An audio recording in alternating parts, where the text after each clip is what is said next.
Знаете ли, че по-голям процент от хората не осъзнават това богатство, което имат в своите ръце и се оплакват? Повечето хора се оплакват, че нямат най-новата кола или пък най-новия телефон или най-новата камера и тем подобни. Но знаете ли, че има хора, които живеят под града, в каналите на града? Да, това е странно и плашещо, но това е факт.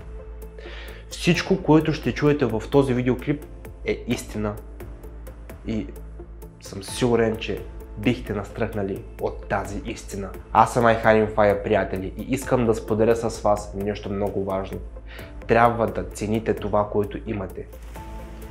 Защото това, което ще видите в клипа, съм сигурен, че отчасти би ви променило мисленето за това, което имате и как трябва да го оценявате.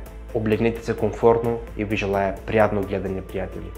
Какво ви идва на ум, когато чуете името на Лас Вегас? Вероятно ярки нощни клубове и казина, защото е известен като градът на богатството, лукса и блясъка.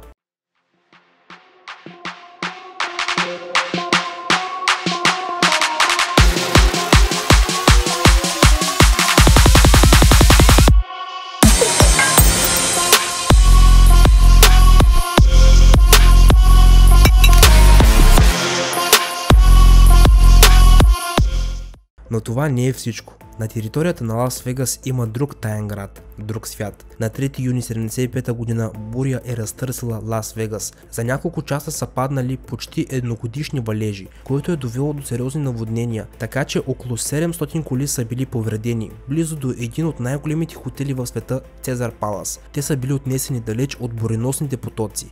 Някои от колите са били открити на мили от паркинга. Бушуваща вода е свалила телефонните стълбове, били са наводнени пречиствателни съоръжения и разбира се, че наводнението е взело жертви. Градските власти на Лас Вегас са били принудени да изградят възможно най-съвременните тунели под улиците на града, за да намалят въздействието на бъдещите природни бедствия. До 90-те години на миналият век са изградени десетки километри канализации под града, някои участъци от които са широки бетонни тунели. Входовете на тези тунели са в пълна видимост за всички жители на Лас Вегас, но все още мнозина ги смятат за просто обикновени купчини и тунели. Това, което крие подземието на Лас Вегас, нито жителите на Лас Вегас или туристите, които посещават този град, не биха искали да видят. Мрежата от тунели предоставя подслон на много хора от дълги години. Тези нужди, които обикновеният свят не може да задоволи. Въпреки че тунелите никога не са били предназначени за подслон на бездомните, има достатъчно място за настаняване на много хора. Тях ги назовават картици. Хората, които живеят, са предимно наркомани,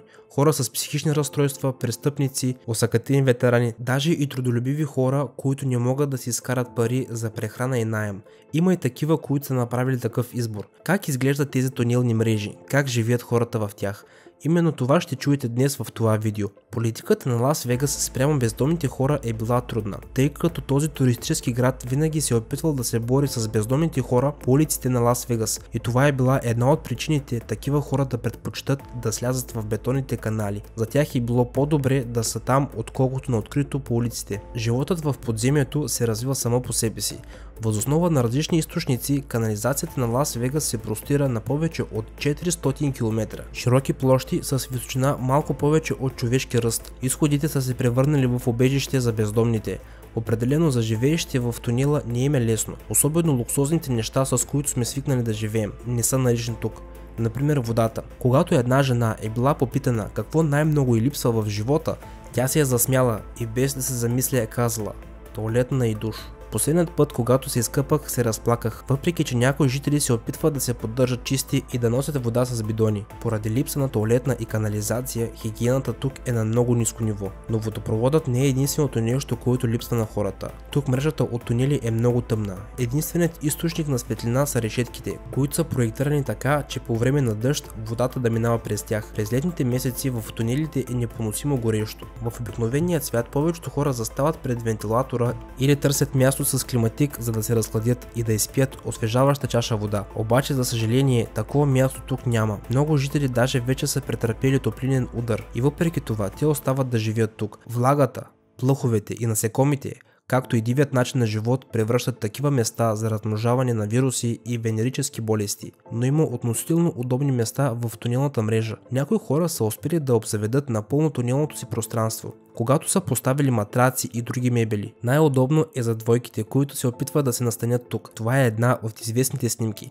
На нея са Стивън и Катрин. На площ от около 40 квадрата те са имали собствено легло, стелажи с вещи и дори книги. По тогавашните стандарти те биха могли да се нарекат богати заселници на тунелите. Сега има все повече такива оборудвани ъгли.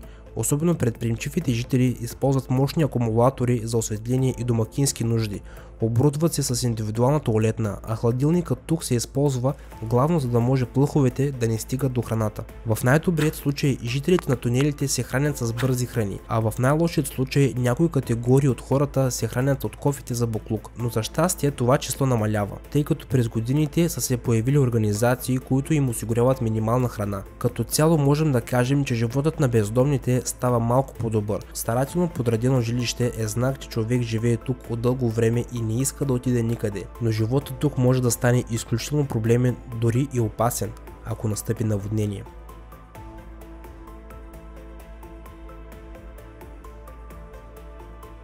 Трябва да се каже, че хората, живеещи в тунелите, са наясно, че седят на бомба с закъснител, тъй като даже и силен дъжд може да ги изгони от този тип жилище, без никакво предупреждение. И всички те биха имали само няколко минути, за да съберат най-важните си вещи и да напуснат подземните си жилища. Така че смъртните случаи вследствие на наводнения се случват редовно. Например, през 2016 година огромно количество вода е влязла в тунелите и 3 живущи са се удавили. Но това не са всички заплахи, пред които са изправени жителите. Много по-често срещан проблем е престъпността и наркоманите, тъй като много местни жители страдат от наркомания. На спешните служби и полицията им отнема много време, за да намерят пациенти в тунелната мрежа. Освен това, не винаги заселниците решават да се обадят на властите за помощ, тъй като ги е страх от проблеми с закона. Всяка незаконна дейност е напълно нормална тук. Най-тежките престъпления се случват доста често. Не е изненадващо, че подобен живот в сянка в крайна сметка ще привлече вниманието на властите. Нарастването на престъпността е довела до този факт, че полицията е започнала по-често да контролира входовете на тунелите, но те все още се опитват да не влизат вътре в катакомбите, за да избегнат потенциални проблеми. Много жители предпочитат да не напускат домовете си,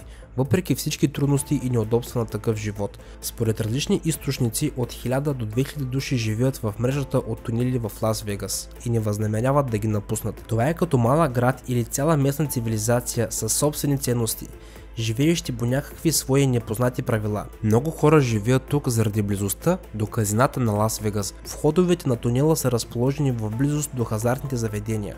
Има много богати туристи, които хвърлят пари наляво и надясно. Главно бездомните отиват в казиното в търсене на чипове, загубени от играчите, тъй като чиповете могат да се разменят за пари или просто просят пред заведенията. Има такива, които получават пенсия или чиято надбавка не е достатъчна за нормално жилище, но е напълно достатъчна за настаняване в тунела и редовни загуби в казината. Някои от бездомните работят на нормална работа, например в магазини или газ станции, но те също не могат да наемат жилище в скъпият Лас Вегас, въпреки своята изолация и нежеланието на властите да забележат такъв сериозен проблем. Тунелите са привлекли огромно внимание от снимачни екипи и телевизионни предавания.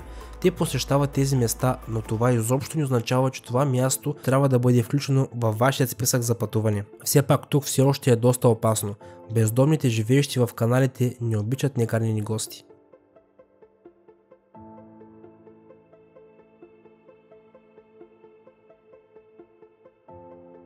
Журналистът Матю Брайан от години е проучвал тунелите в Лас Вегас, интервюрал е жителите им. През 2007 година дори е написал книга, наречена "Живот и смърт в тунелите на Лас Вегас". Смята се, че именно той пръв е започнал да говори за този проблем и е хвърлил светлина върху състоянието на нещата, тъй като до този момент мнозина дори не са подозирали, че има подземен Лас Вегас, мрачен и изобщо непразничен. Властите и полицията не се разпространявали това. Матю Брайан също е основал фонда "Свети със светлината", който предоставя всякакъв вид помощ на жителите на каналите. За да получат помощ, бездомните трябва да се откажат от наркотиците и алкохола. Тунелът ще продължи да служи за неофициалната си цел, докато властите на Лас Вегас не решат жилищният проблем, но на този етап все още няма действия от тяхна страна. Мрежата от канали продължава да расте с високи темпове, тъй като водата от водната система на Лас Вегас все още не може да се справи с проливните дъждове. Няма съмнение, че с появата на нови канали, бездомните хора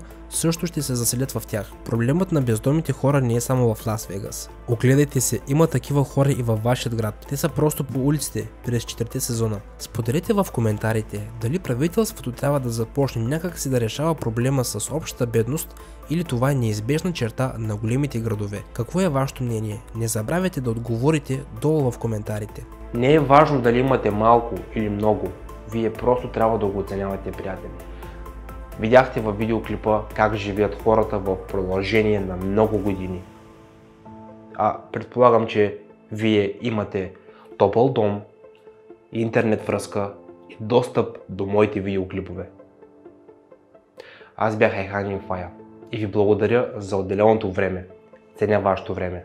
Ако мислите, че този видеоклип е бил ценен, образователен и информативен за вас, бих се радвал от сърце и душа за един лайк, един коментар и абониране, защо пък не с камбанка. И преди да си кажем чао, приятели, искам да споделя с вас, че това е моят плейлист с всички интересни качени видеоклипове от мен в YouTube. А това е моят последно качен видеоклип в YouTube, много интересен. Цъкайте и се наслаждавайте. Чао, приятели! И до скоро!